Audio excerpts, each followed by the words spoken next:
Sir ಕವಣೆ sir ಹಂಗೆ sir ಹಂಗೆ ಅಣ್ಣ ನಮಸ್ಕಾರ ಅಣ್ಣ ಇಲ್ಲೋಡಿ ಅಣ್ಣ ಒಂದು ಸೆಕೆಂಡ್ ಅಣ್ಣ ಹಂಗೆ ಅಣ್ಣ ಅಣ್ಣ ಸೆಕೆಂಡ್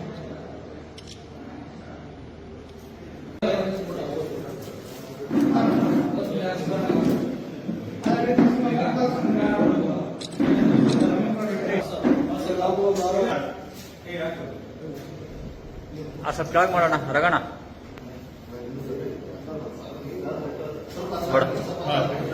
ಹಂಗೆ ಹಂಗೆ ರೀ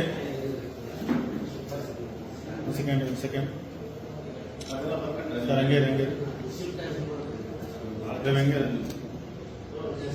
ಸ್ವಲ್ಪ ಪಿಲ್ಲರ್ ತೊಗೊಂಬಿಡಿ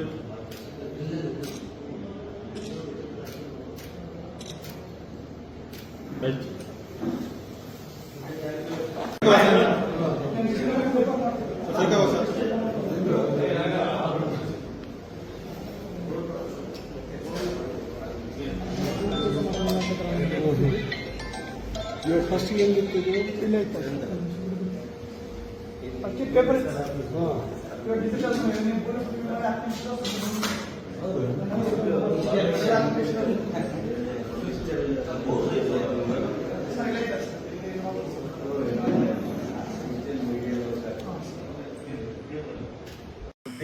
ಯಾಕಂತಂದ್ರೆ ಇವತ್ತು ಲೇಟ್ ಆಗ್ಲಾರ್ದಂಗೆ ನಮ್ಮ ನ್ಯೂಸ್ಗಳು ನಾಳೆ ಅನ್ನೋದು ಬಿಡಲೆ ಇವತ್ತೇ ತಿಳಿತವೆ. ರಾಜ್ಯದಲ್ಲಿ ವಿವಿಧ ಕಡೆ ಆಗಿರ್ತಕ್ಕಂಥ ಯಾವುದೇ ಒಂದು ಒಳ್ಳೆಯದಾಗಲಿ ಕೆಟ್ಟದಾಗಲಿ ಈ ಮಾಧ್ಯಮದಲ್ಲಿ ತಿಳಿಸ್ಕೊಳ್ಳಿಕ್ಕೆ ಅವರು ಒಳ್ಳೆಯ ಒಂದು ಕಷ್ಟಪಟ್ಟು ಇವತ್ತಿನ ಡಿಜಿಟಲ್ ಲೋಕಾರ್ಪಣೆ ಮಾಡಿದ್ದಾರೆ.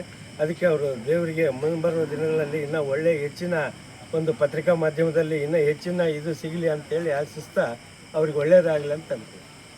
ನಮ್ಮ ಗ್ರಾಮದ ನಮ್ಮ ಅಣ್ಣವರಾಗಿರುವಂತಹ ಸಿ ವೆಂಕಟೇಶ್ ಅವರ ಸಾರಥ್ಯದಲ್ಲಿ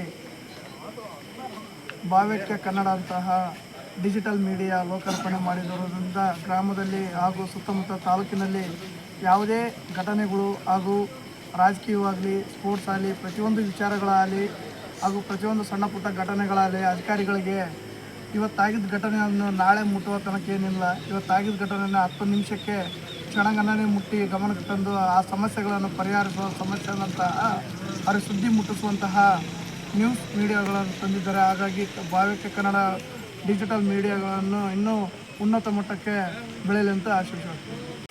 ವೆಂಕಟೇಶ್ ಅಣ್ಣವರು ಭಾಳ ಭಾವೈಕ್ಯತೆ ಕನ್ನಡ ಅಂತೇಳಿ ಒಂದು ಡಿಜಿಟಲ್ ಮೀಡಿಯಾವನ್ನು ಲೋಕಾರ್ಪಣೆ ಮಾಡಿದ್ದಾರೆ.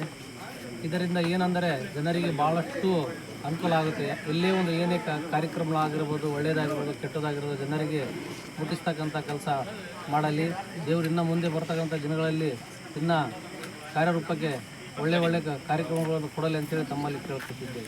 ಭಾವೈಕ್ಯ ವೆಂಕಟೇಶ್ ಕಂಪ್ಲಿ ಇವತ್ತಿನ ದಿನ ನಮ್ಮ ಶಾಸಕರು ಕಂಪ್ಲಿ JN ಗಣೇಶ್ ಅವರು ಡಿಜಿಟಲ್ ಕನ್ನಡ ಭಾವೈಕ್ಯ ಕನ್ನಡ ಎಂಬ ಒಂದು ಡಿಜಿಟಲ್ ಮೀಡಿಯಾವನ್ನು ಲೋಕಾರ್ಪಣೆ ಮಾಡಿದ್ದಾರೆ.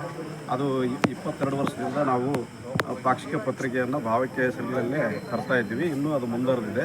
ಅದರ ಜೊತೆಯಲ್ಲೇ ನಾವು ಡಿಜಿಟಲ್ ಒಂದು ಮೀಡಿಯಾವನ್ನು ಮಾಡಬೇಕಂತೇಳಿ ಈ ಭಾಗದವರ ಒಂದು ಅಭಿಲಾಷೆ ಮೇರೆಗೆ ಇವತ್ತು ನಾವು ಭಾವೈಕ್ಯ ಕನ್ನಡ ಎಂಬ ಹೆಸರಿನಲ್ಲಿ ನಮ್ಮ ಶಾಸಕರು ಲೋಕಾರ್ಪಣೆ ಮಾಡಿದ್ದಾರೆ.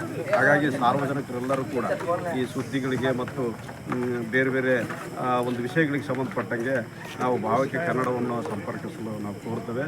ಜಾಹೀರಾತಿಗಾಗಿ ಕೂಡ ತಾವು ನಮ್ಮನ್ನು ಸಂಪರ್ಕಿಸಬೇಕಾಗಿ ವಿನಂತಿ ಮಾಡಿ ಎಲ್ಲರೂ ಕೂಡ ಈ ಒಂದು ಭಾವೈಕ್ಯ ಕನ್ನಡಕ್ಕೆ ಸಹಕಾರ ನೀಡಬೇಕಂತೇಳಿ ನಾನು ಈ ಮೂಲಕ ಎಲ್ಲರನ್ನು ಕೇಳ್ತೀನಿ.